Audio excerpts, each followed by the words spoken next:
संतोष देशमुख हत्या प्रकरणामध्ये मुख्य साक्षीदार कृष्णा आंधळेचं काय झालं हा महाराष्ट्राला पडलेला प्रश्न आहे असं संजय राऊत यांनी म्हटलंय। संतोष देशमुख हत्या प्रकरणामध्ये कृष्णा आंधळे अद्यापही फरार आहे, तो का सापडत नाही असा सवालही संजय राऊत यांनी उपस्थित केलाय।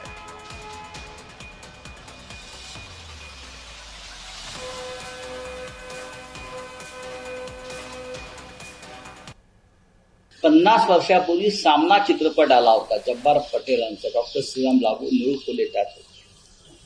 त्याच्यामध्ये एक प्रश्न होता की मारुती कांबळेचं काय झालं, काय झालं त्याचं।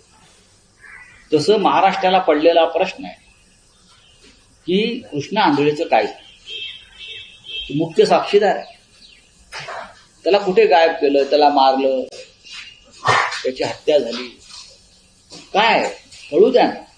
इतकं सक्षम पोलीस दल आहे देवेंद्र फडणवीस यांचं, कृष्णा आंधळेचं काय झालं हा प्रश्नाचं उत्तर आम्हाला हवं आहे।